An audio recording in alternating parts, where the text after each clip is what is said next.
Olá pessoal, tudo bem com vocês? Eu sou o Darlisson, sou monitor da matéria de Química Geral e Inorgânica e hoje nós vamos falar sobre a ligação covalente e alguns aspectos físicos e químicos, que estão ligados a esse tipo de ligação, a esse tipo de associação entre os elementos químicos. Só retomando alguns conceitos, nós vimos que na nossa primeira monitoria a gente abordou assuntos da constituição da matéria, o que é a matéria, do que a matéria é formada. Então, a gente viu que toda matéria é formada por átomos, e os átomos eles são formados por estruturas ou partículas subatômicas, sendo elas os prótons, os nêutrons e os elétrons, que se associam a partir de um processo da física da eletrostática para conseguir, então, trazer a estrutura, de um átomo. Todos os átomos, então, eles se organizam de formas diferentes na natureza para formar, então, as diversas substâncias, os diversos compostos, as diversos tipos de matéria que nós podemos encontrar aqui no nosso planeta e no universo de forma geral. E aí também a gente introduziu um pouquinho sobre alguns conceitos, como a regra do octeto, a gente também falou sobre como a gente consegue desenhar, e identificar as estruturas de Lewis, e também a gente falou um pouquinho das ligações que os elementos, os átomos, acabam fazendo. E desses três tipos de ligações, nós podemos citar a ligação metálica, na qual então eu tenho a associação de um ou de vários metais que formam, então, nessa associação, nesse processo de ligação, um mar de elétrons. E esse mar de elétrons é o que traz todas as características físicas e químicas dos metais. Temos também as ligações iônicas, que são formadas, então, por íons, por espécies carregadas, sendo elas cátions, que possuem cargas positivas, e ânions, com cargas negativas, que se associam através de um processo eletrostático, formando, então, estruturas cristalinas, sais, de forma reticulosa, através da estrutura tridimensional. E hoje nós vamos dar enfoque para algumas características, para algumas questões que envolvem a ligação covalente. Porque a ligação covalente, a gente trabalha muito. Não só aqui na faculdade, vocês vão perceber que majoritariamente as substâncias, que nós vamos mexer, que a gente vai estudar, os fármacos, eles se apresentam muito em formas, em estruturas moleculares. E as moléculas, elas são formadas por ligações covalentes. Então, a gente vai falar hoje aqui de ligação covalente, de eletronegatividade, de momento de polo e também diferenciar como que a gente identifica quando um composto ele é iônico ou quando a estrutura é uma molécula, quando a substância é uma molécula, tá bom?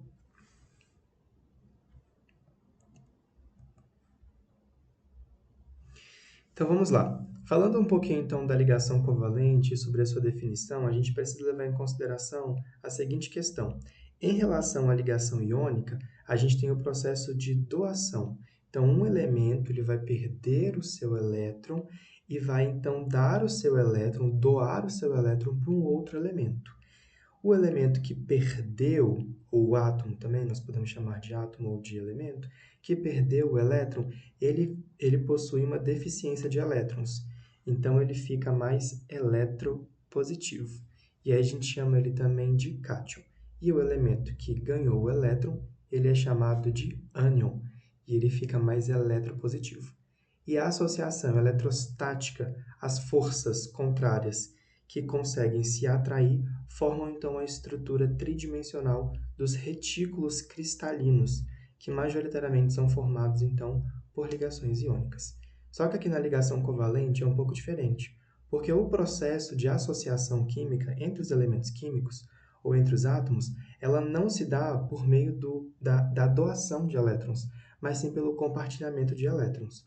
Ou seja, os elementos eles conseguem chegar a uma estabilidade química compartilhando seus elétrons, sem perdê-los. Ou seja, então os elementos químicos que estão envolvidos na ligação covalente, eles pertencem tanto a um elemento quanto ao outro elemento ao mesmo tempo.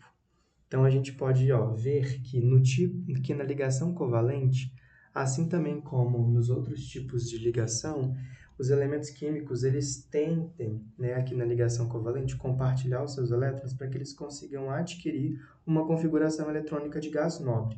O que seria isso, então? Porque se a gente pegar lá na família 8A da tabela periódica, a gente consegue encontrar os gases nobres. E os gases nobres, eles possuem 8 elétrons na sua camada de valência. E esses elementos químicos, eles são muito estáveis, pouco reativos. E isso, então, traz para a gente uma questão, que se a gente for observar, então, nos outros elementos químicos, eles também se associam quimicamente, fazendo ligações químicas, para chegarem a essa regra, ou seja, ficarem com 8 elétrons na sua camada de valência, a sua última camada eletrônica. Então, a gente pode observar aqui, nessa molécula de água, que nós temos um átomo de oxigênio e 2 átomos de hidrogênio. E aqui a gente consegue observar dois elétrons que estão fazendo parte da ligação química. E a gente consegue observar que nem o hidrogênio está com todos os elétrons, como também nem todos os oxigênios estão com os elétrons da ligação. Então, a gente fala que na ligação covalente, nós temos um compartilhamento, e esses elétrons, eles pertencem tanto ao átomo de hidrogênio quanto ao átomo de oxigênio. Ok?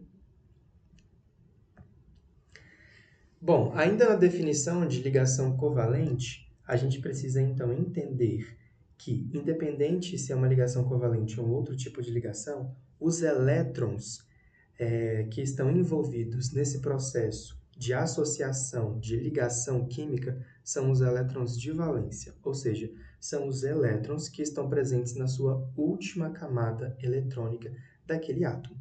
Então, não adianta a gente achar que elétrons de camadas mais internas participarão do processo de ligação química. Os elementos sempre darão prioridade por perder ou compartilhar os seus elétrons que estão localizados na sua camada de valência. Então, os elétrons que participam do processo de ligação química e que está envolvido no processo de estabilidade energética e eletrônica são aqueles elétrons que estão presentes na camada de valência, ou seja, na última camada dos átomos. E aí, para a gente falar de ligação covalente, a gente tem que levar em consideração a regra do octeto. Então, a regra do octeto diz que os elementos eles estão energeticamente estáveis quando eles possuem 8 elétrons na sua camada de valência. E a gente fala que a regra do octeto ela se baseia na distribuição eletrônica da última camada de acordo com os gases nobres. E por que que os elementos químicos, de forma geral, eles querem, então, fazer as ligações químicas, as associações químicas, para obter uma distribuição eletrônica de gás nobre? Ora, se a gente for pensar, esses elementos aqui da família 8A, eles possuem distribuições eletrônicas muito estáveis. Se nós formos, então, observar, tanto o neônio, o argônio, o criptônio, o xenônio e afins, e se nós formos observar, eles possuem 8 elétrons na sua camada de valência. E isso traz, então, distribuições eletrônicas muito estáveis para esses elementos. Eles possuem altas energias de ionização, ou seja, significa que eu preciso dar uma quantidade de energia muito grande, muito grande mesmo, para conseguir retirar um elétron desses elementos. Ou seja, eles são elementos muito estáveis. Eles não estão em reatividade constante na natureza. Na verdade, esses elementos eles são encontrados de formas monoatômicas, ou seja, eles não estão, na sua grande maioria, fazendo ligações ou associações químicas com outros elementos. Eles são encontrados como elementos puros. Eles não estão fazendo ligação química. Eles são encontrados como substâncias monoatômicas. Além disso, eles possuem baixa afinidade eletrônica, ou seja, eles não requerem a necessidade de atrair elétrons para si para conseguir chegar num estado energético mais favorável, de maior equilíbrio. eles também possuem baixa reatividade química devido a esses 3 outros fatores. O que a gente precisa, então, levar em consideração é que o único elemento da família 8A que não segue a regra do octeto é o hélio. Então, por ele estar aqui na primeira camada, e ele também só possui, então, uma camada eletrônica, ele, então, vai possuir apenas 2 elétrons. E esses 2 elétrons serão os seus elétrons de valência. Ok? Então, fugindo da regra do octeto, nós temos que o hélio ele não possui uma distribuição eletrônica de 8 elétrons na camada de valência, mas apenas de 2, formando, então, um dueto. A regra do octeto, então, ela diz que os átomos eles tendem a ganhar, perder ou compartilhar elétrons até que esses elementos estejam circundados por 8 elétrons na sua camada de valência. Então, a gente pode observar aqui que o hidrogênio ele também não segue a regra do octeto, assim como o hélio.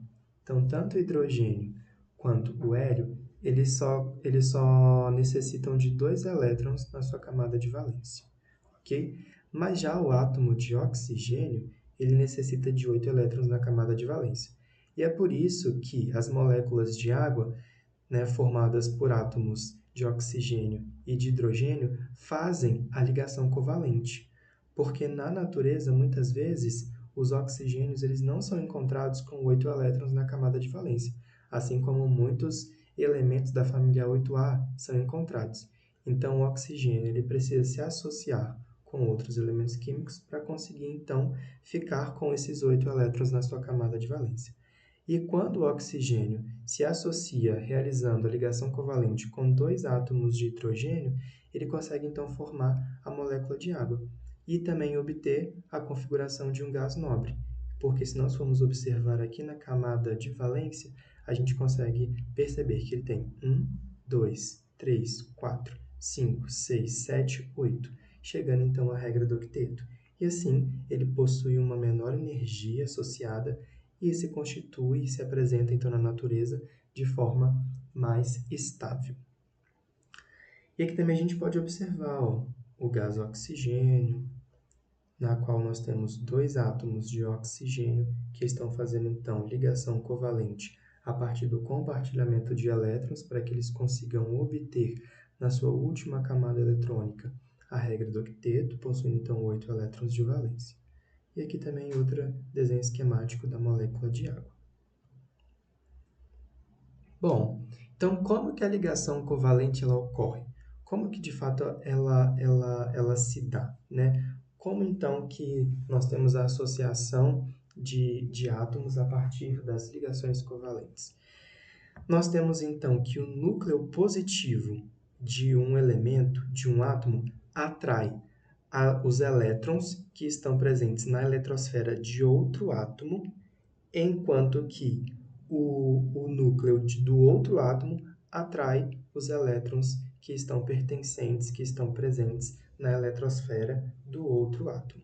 Então, esse processo de atração eletrostática entre a nuvem eletrônica de um átomo e o núcleo de outro permite, então, essa associação. E essa associação, essa força de aproximação entre os dois é o que, então, dá o start inicial para que haja o compartilhamento de elétrons entre duas espécies químicas. Então, a gente pode observar que os elétrons entre si dos 2 átomos diferentes se repelem, os núcleos dos 2 átomos diferentes também se repelem, mas as forças atrativas entre os núcleos e as eletrosferas dos átomos, eles então se atraem, permitindo então que haja uma associação entre 2 elementos químicos diferentes. E a gente precisa levar em consideração então que as forças atrativas, elas precisam ser maiores do que as forças repulsivas para que haja então um processo de associação ou de ligação covalente entre esses 2 elementos. Então, a concentração da densidade eletrônica entre os núcleos representa uma ligação covalente. Então, a gente pode observar que no processo de ligação em que há compartilhamento de elétrons, há uma densidade eletrônica maior entre os núcleos desses dois elementos. Bom, falando então de ligação covalente, a gente também precisa levar em consideração outros aspectos que estão envolvidos com os elementos que fazem o compartilhamento de elétrons, que é a questão da polaridade e da eletronegatividade. Então, a gente pode definir a eletronegatividade como a capacidade do átomo em uma molécula, ou seja, dentro já de uma estrutura em que há compartilhamento de elétrons, ligação química, a atrair os elétrons da ligação para próximo de si. Então, a eletronegatividade ela está muito associada com uma energia de ionização mais a afinidade eletrônica. Então, o elemento eletronegativo ele possui muita energia de ionização, e ele possui uma grande energia de ionização. Dessa forma, os elementos que possuem alta eletronegatividade também possuem alta energia de ionização. Dessa forma, eles se mostram com energias muito negativas, visto que eles possuem, então, a capacidade de atrair os elétrons de outros átomos para próximo de si. Então, a energia de ionização é aquela energia associada a um elemento químico, ou a um átomo, que fornece, então, a quantidade de energia necessária para conseguir remover o elétron de outro átomo, fazendo, então, com que ele ganhe esses elétrons a partir dessa energia liberada. E também nós temos a questão da afinidade eletrônica. Então, a eletronegatividade ela também anda de mão dada com a afinidade eletrônica. Então, elementos eletronegativos, mais eletronegativos, também possuem alta afinidade eletrônica, que possuem, então, uma alta energia associada. E essa alta afinidade eletrônica, ela garante, então, resistência à atração de seus elétrons por outros átomos, impedindo, então, que outros elementos químicos sejam capazes de arrancar os elétrons desses elementos, garantindo então que os elétrons desses elementos permaneçam na sua nuvem eletrônica, nas suas camadas eletrônicas. Bom, então falando um pouquinho mais de eletronegatividade, a gente pode observar então que a tendência de crescimento na tabela periódica é da esquerda para a direita e ela aumenta também de baixo para cima, então ela sempre vai aumentar da esquerda para a direita e de baixo para cima. Então, os elementos que estão localizados nessa extremidade inferior esquerda possuem uma eletronegatividade muito baixa, enquanto que os elementos que estão localizados nessa outra extremidade da tabela periódica, ou seja, na margem superior direita, eles vão apresentar alta eletronegatividade. E a gente pode observar aqui, como então que a eletronegatividade ela aumenta, ela cresce da esquerda para a direita e de baixo para cima, a gente tem então o elemento mais eletronegativo da nossa tabela periódica, como o flúor, seguido então do oxigênio, nitrogênio e cloro, nós temos carbono, enxofre, bromo e afins, e outros elementos químicos que também possuem alta eletronegatividade. Ok? E se nós formos observar nessa outra extremidade aqui, os elementos possuem uma baixa eletronegatividade.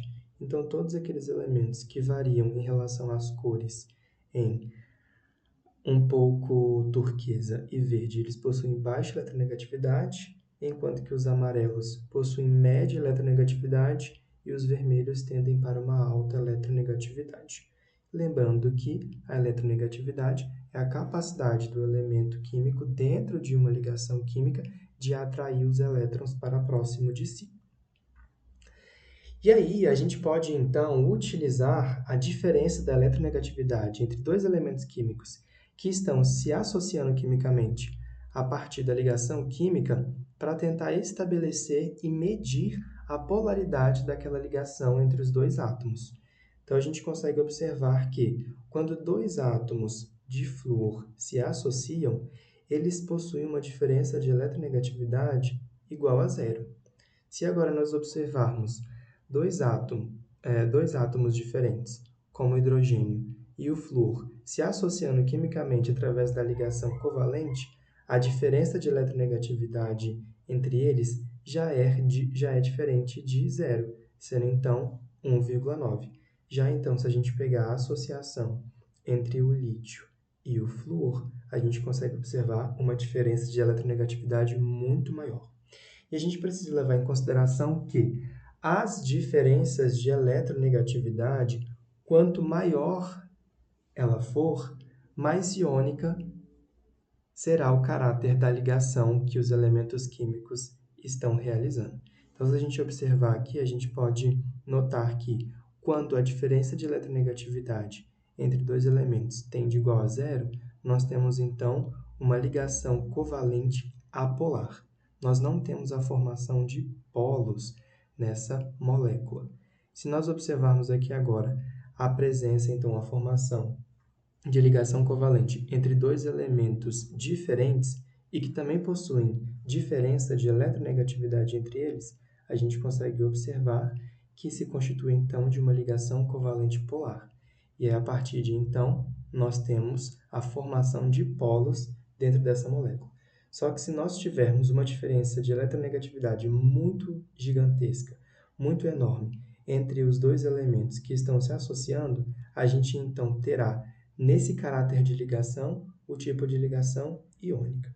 Então, como é que a gente pode entender a polaridade das ligações entre os elementos químicos? A gente leva, então, em consideração a diferença de eletronegatividade entre os dois átomos que estão participando da ligação química. Se a diferença da eletronegatividade tender igual a zero, a gente vai dizer, então, que essa é uma ligação covalente apolar. Se a diferença de eletronegatividade entre os elementos tender entre 0,4 e 1,7, a gente vai falar então que o caráter dessa ligação é covalente polar. Se então a diferença de eletronegatividade for maior do que 1,7, aí essa estrutura ela já se comporta, ela já se estrutura e se apresenta como uma estrutura iônica formada por ligações iônicas. E aí, essa pergunta ela tem que estar na nossa cabeça. Beleza, mas por que a eletronegatividade ela é tão importante? O que essa diferença de eletronegatividade entre os elementos, né, que estão fazendo a ligação química proporciona à molécula? Então, a gente pode perceber que quando nós temos a ligação covalente ocorrendo entre dois elementos que possuem eletronegatividades diferentes, os elétrons que estão sendo compartilhados nesse processo de ligação química, eles não estão distribuídos de forma igualitária entre os dois átomos da ligação. Então, os elétrons não são compartilhados igualmente entre os átomos da ligação. Dessa forma, a distribuição desses elétrons não ocorre de forma igual. Além disso, isso resulta na formação de cargas parciais positiva e negativa na molécula. Então, quando eu tenho diferença de eletronegatividade entre os elementos que estão realizando a ligação química, eu tenho então a formação de polos na minha molécula. E esses polos apresentam cargas parciais, de um lado positiva, de outro lado negativa. Outra questão também, com relação à diferença de eletronegatividade, é a densidade eletrônica, que recai sobre o átomo mais eletronegativo. Então, dentro de uma ligação covalente polar, nós temos que o átomo mais eletronegativo é aquele, então, que vai conseguir atrair para mais próximo de si os elétrons da ligação. E atraindo, então, esses elétrons para mais próximo de si, ele concentra ao seu redor ali na sua nuvem eletrônica, uma densidade de elétrons maior. E isso garante, então, um aspecto de carga parcial negativa para esse elemento mais eletronegativo. E dessa forma, a diferença de eletronegatividade também contribui para a formação de momentos de polos na molécula. E aí, só para vocês entenderem mais um pouquinho, então olha só, quando dois átomos idênticos se ligam, como assim? Eu tenho então dois átomos de hidrogênio ou dois átomos de oxigênio, 2 átomos de cloro, 2 átomos de flúor, 2 átomos, de nitrogênio se associando, fazendo ligação química, a gente precisa levar em consideração que são elementos iguais, ou seja, eles possuem a mesma eletronegatividade. Então, nesse contexto, quando os elementos químicos eles são iguais e nós não temos variação ou diferença de eletronegatividade entre os elementos que compõem aquela molécula, a gente pode dizer que esses elementos conseguem realizar o compartilhamento eletrônico, ou seja, o compartilhamento de elétrons, de forma igual e simétrica entre os dois átomos. Então, os elétrons eles não tendem a ficar mais próximos de um elemento ou mais próximos de outro elemento. Eles ficam igualitariamente localizados no meio da ligação, mostrando então que o compartilhamento eletrônico se dá de forma igual e simétrica entre os dois elementos. E isso é muito importante porque quando dois elementos químicos eles compartilham os elétrons de forma igual e simétrica, não há formação de polos nessa molécula. Então, essas moléculas que nós temos então a formação de átomos idênticos e, portanto, não tem diferença de eletronegatividade, eles são considerados moléculas apolares, porque não há formação de polos. Mas agora, quando nós temos então moléculas sendo formadas por dois átomos diferentes, ou três, ou diversos átomos que se ligam, que se associam quimicamente, sendo eles diferentes, aí nós já vamos ter uma diferença de eletronegatividade dentro dessa molécula. E a diferença de eletronegatividade, como nós já falamos, garante então a formação de uma nuvem densa de elétrons que esteja mais próxima do elemento mais eletronegativo, e isso então favorece a formação de cargas parciais positivas e negativas dentro da molécula, contribuindo então para um compartilhamento eletrônico de forma desigual e assimétrica. Ou seja, o compartilhamento ele ocorre de forma de pouco igual ou de pouco simétrica. E isso contribui então para a formação e para a estruturação de momentos de polos dentro da molécula, apresentando então em elementos mais eletropositivos, ou seja, aqueles que têm a tendência de deixar os elétrons ficarem mais afastados de si, então assumindo uma carga parcial positiva, enquanto que os elementos mais eletronegativos assumem então uma carga parcial negativa, por assumirem então uma densidade eletrônica maior em torno de si e assim então ficarem com essa carga parcial negativa.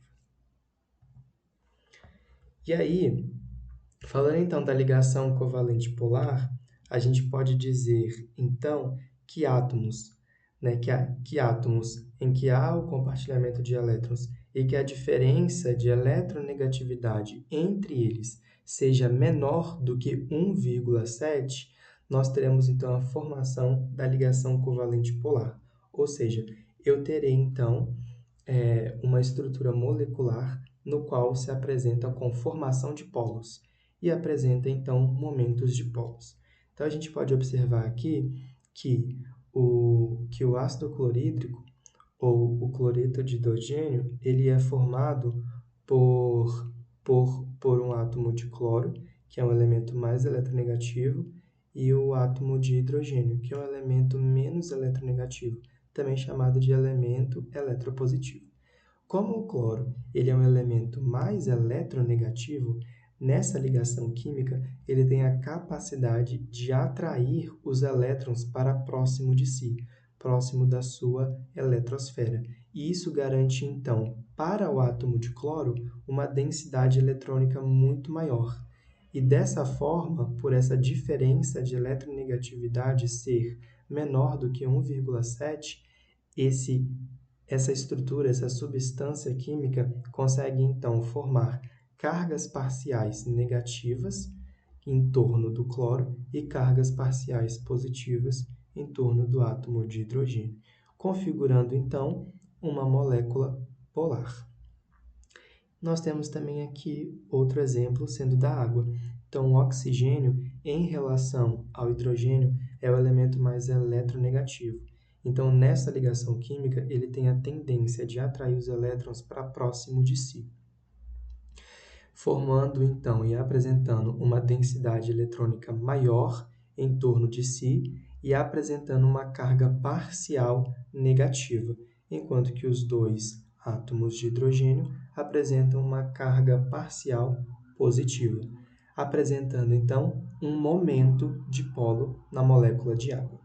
E a mesma coisa também é aqui quando nós temos a associação entre o átomo de nitrogênio e os átomos de hidrogênio. Nós temos também que o átomo de nitrogênio ele é um elemento muito mais eletronegativo em relação aos átomos de hidrogênio, então ele acaba puxando esses elétrons para mais próximo de si, apresentando a carga parcial negativa em relação aos hidrogênios com carga parcial positiva, apresentando também o momento dipolo, sendo considerado então uma substância, uma molécula polar. E aí nós temos a ligação covalente apolar, sendo que quando nós fazemos a diferença de eletronegatividade entre os elementos químicos que estão participando dessa ligação covalente e o resultado dessa diferença de eletronegatividade for zero ou menor ou igual a 0,4, nós temos então a formação de uma ligação covalente apolar. Então a gente pode observar aqui que quando o boro ele vai se associar quimicamente com os hidrogênios, a gente consegue observar que o boro ele é um elemento muito mais eletronegativo em relação aos hidrogênios, então ele tende a puxar esses elétrons para próximo de si, mas se nós desenharmos os vetores resultantes em relação à característica do elemento mais eletronegativo, a gente vai ver que se cancela. Então, se nós desenharmos uma seta apontando do hidrogênio para o boro, do hidrogênio também para o boro, e do hidrogênio para o boro, esses vetores eles se cancelam. E assim, então, a gente consegue perceber que a estrutura tridimensional, a organização geométrica dessa molécula, garante também uma apolaridade, ou seja, ela não apresenta polos. Outra questão também, outro exemplo que a gente pode levar em consideração, é aqui a molécula de gás de cloro. Então, a gente pode observar aqui que dois átomos de cloro fazendo ligação covalente também é uma substância apolar, porque os elétrons eles ficam localizados no meio, a densidade eletrônica se concentra no meio de forma igual, não ficando nem tão próximo de um cloro nem do outro. Isso garante também a característica de uma molécula apolar, assim também como o gás oxigênio, o gás nitrogênio, o dióxido de carbono, né, e também o metano. Então, a gente pode observar que todas essas estruturas, sejam porque são formadas pelo mesmo elemento químico e, por isso, nós temos uma diferença de eletronegatividade igual a zero, ou nós temos elementos diferentes com diferença de eletronegatividade também presentes na molécula, mas devido à sua geometria molecular e sua geometria tridimensional, elas se comportam como estruturas apolares. E aí, falando um pouquinho mais de polaridade e eletronegatividade, a gente então, só retomando o que a gente falou. Então, a polaridade das ligações, se for a diferença de eletronegatividade igual a zero, é apolar. Se a diferença tender entre 0,4 e 1,7 é polar, e se for maior do que 1,7 é iônica. O momento dipolar ou momento dipolo é a formação de polos elétricos, né, com cargas parciais positivas e negativas dentro da molécula. E quais são as propriedades químicas que nós podemos levar em consideração quando nós falamos de polaridade das ligações? Compostos com átomos muito eletronegativos tendem a ter uma maior solubilidade em solventes polares.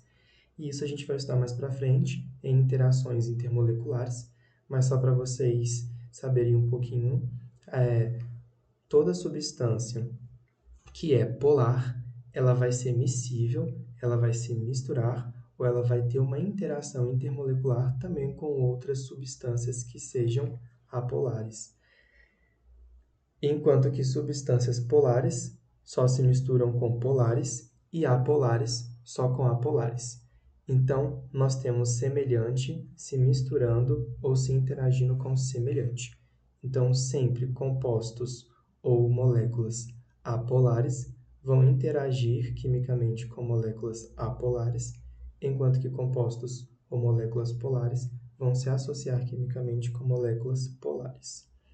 Reatividade. E outra questão também é que os átomos mais eletronegativos, eles atraem mais fortemente os elétrons em reações químicas, e isso garante, então, um fator de reatividade para esses elementos. Então, agora falando dos momentos de polo, a diferença, então, de eletronegatividade entre os átomos da ligação resulta na distribuição desigual de elétrons.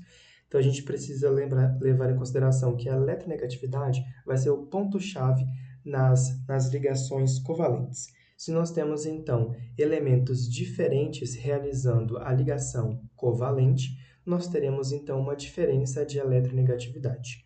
A diferença de eletronegatividade, então, garante uma distribuição desigual de elétrons no processo do compartilhamento eletrônico, para fazer, então, a ligação química. Dessa forma, o elemento mais eletronegativo vai atrair os elétrons para próximo de si, enquanto que o átomo mais eletropositivo fica longe dos elétrons compartilhados. E isso, então, cria polos na molécula. Então, nós temos uma região mais positiva e uma região mais negativa, que é o que a gente pode observar aqui.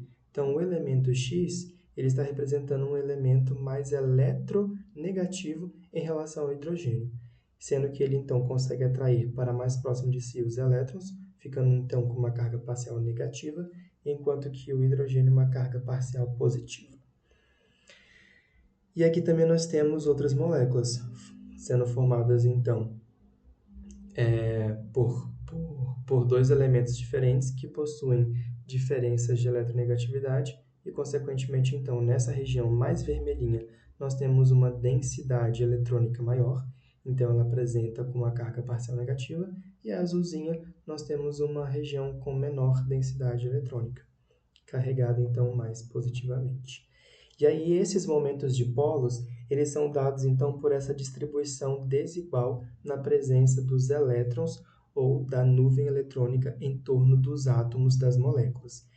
Então a gente consegue observar que regiões mais azuis, quando nós então utilizamos métodos de identificação, né, para a gente conseguir observar essa densidade eletrônica, a gente consegue observar que em regiões mais azuis nós temos uma densidade eletrônica muito baixa e em regiões vermelhas uma densidade eletrônica muito alta. E nessas regiões de densidade eletrônicas altas, nós temos então a presença de átomos mais eletronegativos. Como exemplo aqui, a gente tem 3 moléculas diferentes. Nós temos o gás flúor, nós temos aqui a associação entre o flúor e o hidrogênio, e também nós temos aqui o lítio e o flúor. E a gente consegue observar, então, essa característica bem marcante da formação dos polos, apresentando, então, momentos de polos nessas duas moléculas, enquanto que em moléculas que possuem o mesmo elemento químico, que não há diferença de eletronegatividade, são apolares. Ok? E a gente consegue observar, que então nós temos o composto HF, possui então um comprimento da ligação de 0,92, tendo então uma grande diferença de eletronegatividade, apresentando então um maior momento de polo, que é o que a gente consegue ver aqui, depois o HCl, então possui uma ligação, comprimento de ligação menor, uma diferença de eletronegatividade menor e um momento de dipolo também menor, e também em relação aos outros. Então, os elétrons eles se concentram mais em um polo da molécula, aumentando a densidade eletrônica daquela região. E aí, só para a gente, então, fechar esse conteúdo, nós temos então que, para a gente conseguir diferenciar as ligações químicas, a gente vai ter que ligações iônicas, elas formam, então, elas dão origem a compostos iônicos, formados então por espécies químicas iônicas, cátions e ânions, que se associam através de atrações eletrostáticas. Elas são formadas majoritariamente por átomos ou elementos metal e outro elemento ametal, e eles são formados, né, e a gente consegue identificar se é de fato um composto iônico através da diferença de eletronegatividade, sendo que se a diferença de eletronegatividade for maior do que 1,7, a gente vai ter então compostos iônicos. Desculpa, pessoal, aqui ficou errado, tá bom? Mas se a diferença de eletronegatividade é maior do que 1,7, nós temos compostos iônicos. E nas ligações covalentes, nós temos que elas formam moléculas. Moléculas são sempre estruturas químicas nas quais os elementos presentes estão compartilhando elétrons, e elas são formadas majoritariamente por ametais. Então, eu tenho um ametal fazendo ligação covalente com outro ametal. É obrigatório que o composto iônico é sempre formado só por metal e ametal? Não, mas majoritariamente a gente vai ver que a composição química é formada por um metal e um ametal. E majoritariamente nas ligações covalentes, ou seja, em moléculas, nós temos então a composição química de elementos químicos ametais com elementos químicos ametais. Então, a diferença de eletronegatividade entre os átomos das moléculas, para ser considerado então uma ligação covalente, ela precisa ser menor do que 1,7. Aqui também está errado, vocês me desculpem.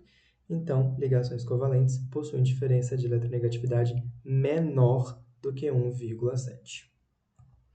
E é isso, pessoal. Muito obrigado. Bons estudos.